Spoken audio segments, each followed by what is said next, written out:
டேய் என்னடா கவுன்சிலர் வண்டி கிரவுண்டுக்குள்ள வருது தெரியல மச்சான். என்ன கவுன்சிலர் இங்கே வரா ரோடு கிட்ட போடுவாங்களோ இங்கே விவசாயம் பண்ணலையே.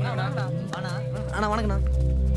என்னடா எங்கடா உன் ஃப்ரெண்ட் அன்வர்? அன்வரா நான் இங்கே தான் ஜாயின் போயிட்டு இருப்பானா. டேய் அன்வர், டேய் மச்சான். அண்ணா அண்ணன் மச்சி இந்த ரவுண்ட் முடிச்சுட்டு நான் வந்துடுறேன். அண்ணா வணக்கம்ண்ணா. என்ன போலீஸு ஒன்னாண்ட காசை கொடுத்துட்டு உன் பின்னாடி நான் சுத்தி இருக்கணுமா? இல்லைண்ணே, அதான் கொஞ்சம் அரேஞ்ச் பண்ணிட்டு இருக்கேன். என்ன அரேஞ்ச் பண்ற?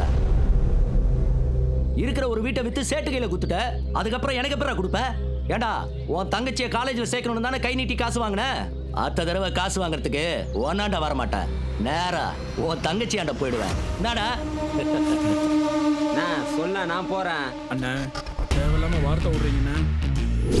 பாருடா பேசினுக்கு சொல்ல கை நீட்டுது. பெரிய பையனா பேசிக்கலாம் இருந்தாலும் நான் பெரிய பையன் போய்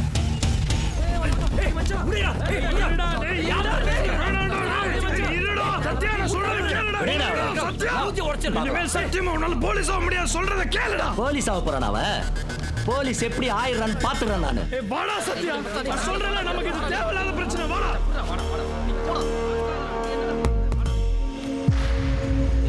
ஏய் ரவுடி, உனக்கு அப்பாயின்மெண்ட் ஆர்டர் வந்துருச்சுடா.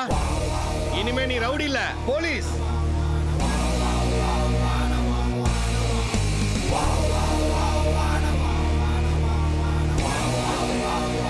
ஐயோ தப்பான நேரத்துல வந்து மாட்டிக்கிட்டோம் போல இருக்கு. வணக்கம் எஸ்ஐ சார். நீங்க போங்க போலீஸ்.